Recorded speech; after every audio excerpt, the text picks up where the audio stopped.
Hi everyone, I'm Kathy from House of TOEFL, and today I want to share with you some of the characteristics that students who get 26 on the speaking possess. Now, I want to say right from the beginning, this is not a magic formula. There's no secret to getting 26. It's mostly hard work, but there are definitely some things you should do and some things that you should avoid. And that's what we're going to discuss today. So, the first thing is something not to do. That is, do not memorize responses. I personally recommend useful phrases rather than templates. I find that people who rely too much on templates can sometimes sound robotic. Also, don't try to memorize a response before you know what the question is. Many students, especially for the independent, ask me if I could write out a few independent answers for them, which they can memorize. Now, that might be good to see what the structure and grammar looks like, but certainly it's unlikely they will get that question on the exam. Remember, the ETS has thousands and thousands of possible independent questions. It's impossible to memorize them. You're really wasting your time that should be spent learning the language and other characteristics of the language, rather than trying to memorize something you probably won't use. Now, with regards to templates, I don't mind them. Certainly feel free to use them, but just understand they don't necessarily guarantee you a good score. They're like the foundation of a house, but you still have to build the house, and the house is going to make up the bulk of your answer. Finally, if you do use templates, that's fine, but make sure you don't sound robotic. Sometimes students that have really memorized these templates and really fossilized them will start to sound like a robot, such as, the man disagrees with this announcement because, remember, your speaking should always sound natural, whether you're using a template or not, such as, the man disagrees with this announcement because. Next, again, I say this all the time, but increase your vocabulary. Students who often can't think of a response for prompt number one, it's usually because they lack vocabulary. It's such a key thing. And students who do not understand the academic prompts have the same problem. There's something in the content they didn't understand. They haven't been exposed to that word before. So make sure you build a really good vocabulary. It will help you in every section of the TOEFL and in the rest of your life. It is so crucial. There are many good resources online and plenty of good vocabulary books as well that are specially made for the TOEFL. Next, work on your pronunciation and intonation. If you're listening to me speaking right now and you can understand me, that's a good sign, but you should also try to imitate me. Now, students who take lessons with me, I give them about 100 speaking samples that they can use to imitate. But the most important thing is to understand how native speakers, how we speak. And you can get that through watching television, imitating native speakers, talking to your friends who are native speakers, and so on, and imitating them. Okay, now please understand, everyone that takes a TOEFL does have an accent. That's totally normal. Nonetheless, the ETS raters have to understand you, or you can lose points.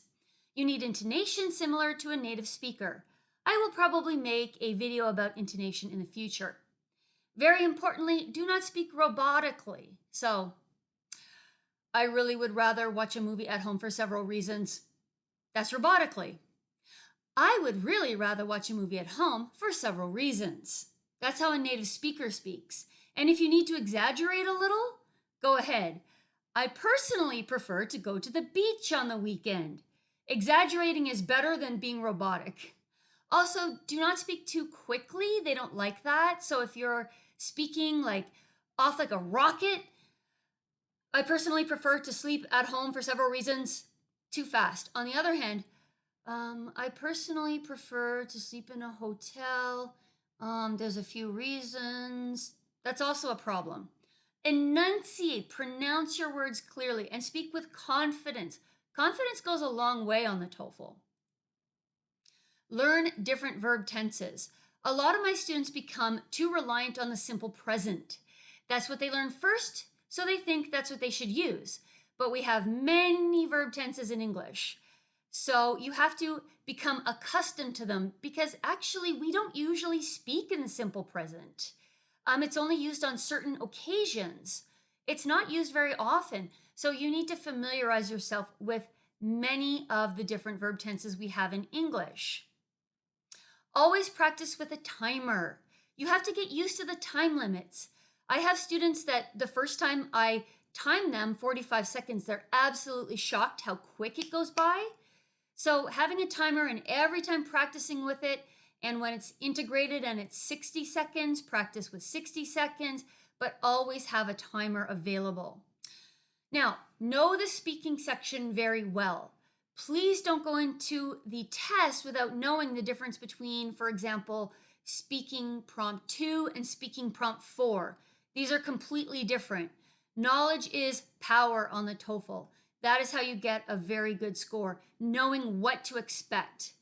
I had a teacher a long time ago that used to say, forewarned is forearmed. So be prepared.